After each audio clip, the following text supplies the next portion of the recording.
आप सुन रहे हैं पॉकेट एफएम आरजे श्रेया के साथ।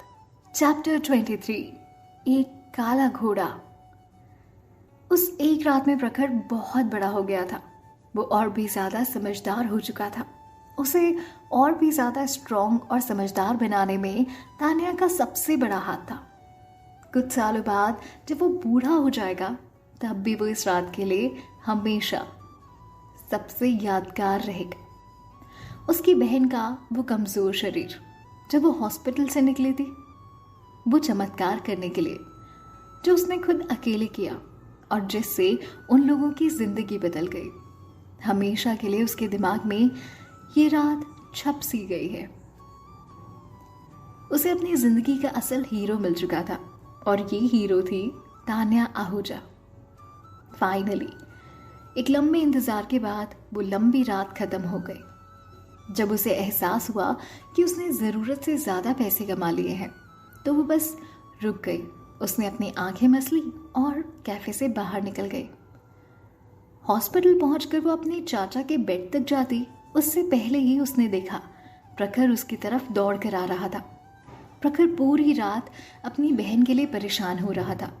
वो कहाँ होगी, कैसी होगी, क्या कर रही होगी। पर फाइनली उसे आता देखकर उसने चैन की सांस ली। उसके पास पहुंचते ही प्रखर ने उस पर सवालों की बौछार कर दी। दीदी, आप ठीक तो है ना? आपको कैसा लग रहा है? आपकी तबीयत तो ठीक है ना? आप पूरी रात कहाँ पर थी और ये सब आपने कैसे किया? वगैरह वगैरह वगैरह। तान्या ने थकी हुई आवाज में उससे कहा, मैं पूरी रात एक साइबर कैफे में थी। एक बात बताओ, क्या हमारे पास पूरे पैसे जमा हो गए? प्रखर उसे जल्दी जल्दी खुश होकर कहता है, हाँ दीदी, आप सच में अनबिलीवेबल हो। हमारे पास 4 लाख एक्स्ट्रा जमा हो गए हैं। तान्या ने राजेश के ऑपरेशन के लिए 5 लाख रुपए जमा करने के लिए थे। प्रखर अपनी लाइफ में कभी इतना खुश नहीं हुआ था जितना कि आज था। प्रखर अपनी चमक भरी आंखों से तान्या को घूरते हुए कहता है, दीदी, आप मेरी हीरो हो। दीदी प्लीज बताओ ना, आपने एक रात में इतने पैसे कैसे कमाए? तभी तान्या ने उससे कहा, पहले मुझे थोड़ी देर आराम तो करने दो, फिर बताती हूँ। तभी प्रखर ने तान्या को थका हुआ देखा। उसके चेहरे पर देखा, उसकी नींद भरी आंखें और आंखों के नीचे वो काले गड्ढे। पिछले कुछ सालों की वजह से तान्या की हालत पहले ही ठीक नहीं थी और अब वो धीरे धीरे और भी ज़्यादा खराब होती जा रही थी। प्रखर उससे प्यार से कहता है, दीदी आप जाकर पापा के साइड में रहें, सोफे पर थोड़ी देर ना सो जाओ आप। मैं जाकर आपके लिए आपका मनपसंद ब्रेकफास्ट ले आता हूँ। आप बस आराम करो, बाकी सब मैं देख लूँगा। इतना कहते ही तान्या उससे कहती है, ठीक है, और इतना बोलकर वो राजेश के रूम में चली जाती है। राजेश के कमरे में पेशेंट्स की फैमिली के लिए साइड में एक छोटा सा सोफा रखा था। तान्या उस पर लेटी और वहीं रखा एक कंबल ओढ़कर थोड़ी देर में सो गई। तान्या जब सो रही थी तब प्रखर खुशी से नाचता हुआ उसके लिए ब्रेकफास्ट खरीद रहा था। वो दोनों ही इस बात से अनजान थे कि तान्या ने जो भी कल रात किया उसने ऑनलाइन हैकिंग दुनिया को बुरी तरह से हिला कर रख दिया था। एक ही रात में 002 नाम का एक हैकर आईटी इंडस्ट्री का सबसे पॉपुलर हैकर बन चुका था। इस 002 नाम के हैकर ने एक ही रात में दुनिया के टॉप 20 हैकर्स को चैलेंज किया था, जिसमें वो सारे हार चुके थे और जीत हो चुकी थी 002 की। उसने ओबरॉय कंपनी का सिक्योरिटी सिस्टम भी हैक कर लिया था, जो कि पिछले साल की लेटेस्ट अपडेट्स में था और पिछले साल ही रिलीज हुआ था। ऐसा कहना गलत नहीं होगा कि उसने बाकी की बहुत सारी कंपनीज के सिक्योरिटी सॉफ्टवेयर भी हैक किए थे। ये सारे सॉफ्टवेयर बेस्ट सिक्योरिटी टीम्स में बनाए गए थे, पर अब किसी काम के नहीं थे। ये ऐसे सॉफ्टवेयर थे जो बड़े बड़े हैकर्स भी हैक नहीं कर पा रहे थे, पर 002 ने एक ही रात में सारे हैक कर लिए थे। एक काले घोड़े की तरह 002 ने हैकर्स की दुनिया में तहलका मचा दिया था। जिस घोड़े का कोई अता पता नहीं था तो बस एक ही नाम, 002। 002 ने ऐसा कोई सबूत नहीं छोड़ा था जिससे उसकी असलियत पता चल जा सके। आफ्टर ऑल ये हैकर था तो बड़ा चालाक। पिछली रात से सिर्फ तान्या की वजह से पिछले कुछ सालों में इंडिया का ऑनलाइन वर्ल्ड सबसे ज़्यादा बिजी हो चुका था। थोड़ी जल्दबाजी होगी।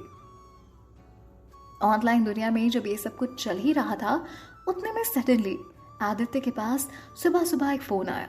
उस फ़ोन कॉल से वो उठा। वो कॉल उसे उस रात की हैकिंग हलचल के बारे में बताने के लिए किया गया था।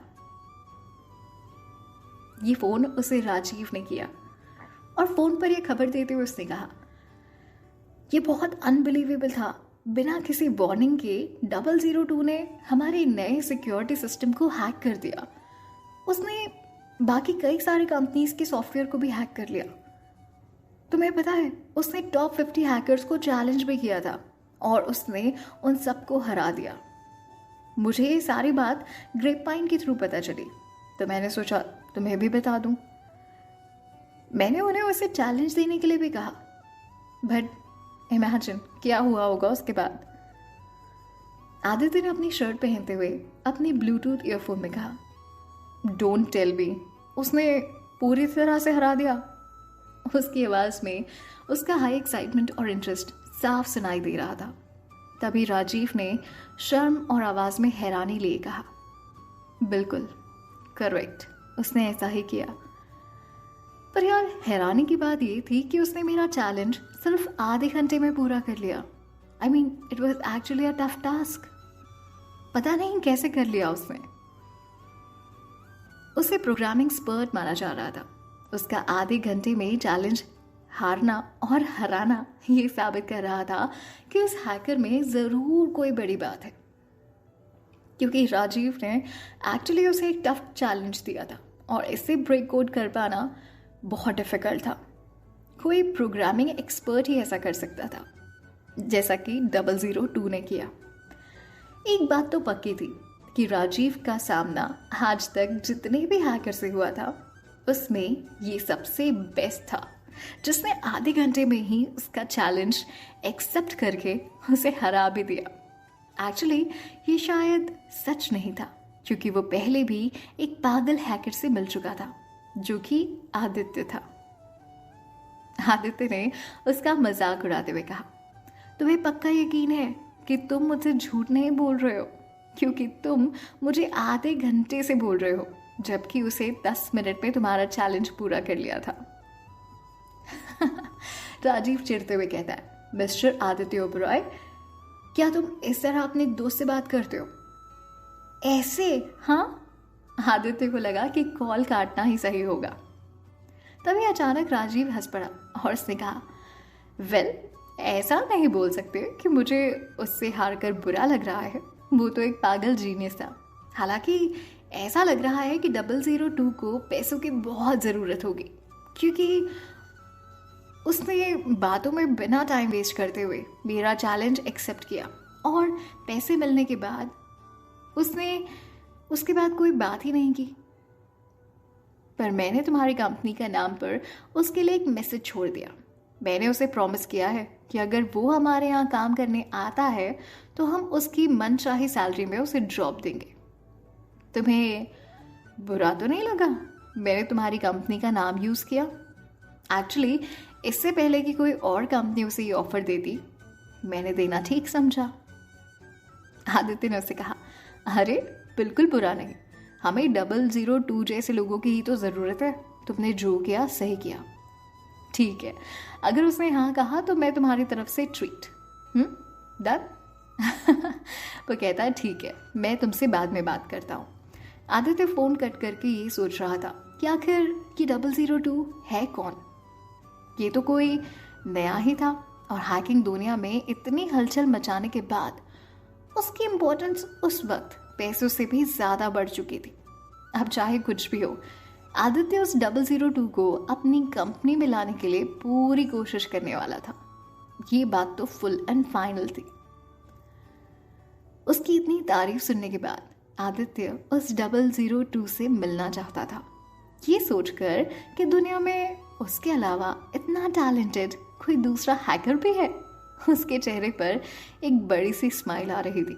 ब्रेकफास्ट करते हुए आरफ को अपने पापा में कुछ चेंज फील हो रहा था। एक बड़े से बोल के पीछे छुपा छोटा सा आरफ अपने पापा को देखता हुआ कहता है, पापा अच्छा बहुत खुश दिख रहे हो, कुछ अच्छा हुआ है क्या? उसकी बात सुनकर मिस्टर और मिसेस ओबरॉय भी मुड़कर आदित्य को देखने लगे। आदित्य बहुत कम बात करता था। वो दुनिया को सिर्फ एक ही एक्सप्रेशंस के साथ देखता था, इसलिए ये बताना थोड़ा मुश्किल था कि कब वो खुश है और कब दुखी। सिर्फ उसके क्लोज फैमिली मेंबर्स ही उसके मूड का अंदाजा लगा पाते थे। तभी मिसेस ओबरॉय ने कहा, आरफ तुमने बिल्कुल सही समझा, पर वो अच्छा अभी तक नहीं हुआ है, पर आज होने वाला है। तुम्हारे पापा आज अनु को उसकी वेडिंग ड्रेस ट्राई करवाने के लिए लेकर जा रहे हैं, इसलिए आज वो बहुत खुश है। आदित्य उनकी ये बात सुनकर बहुत हैरान हो गया और उसने कहा, वेडिंग ड्रेस?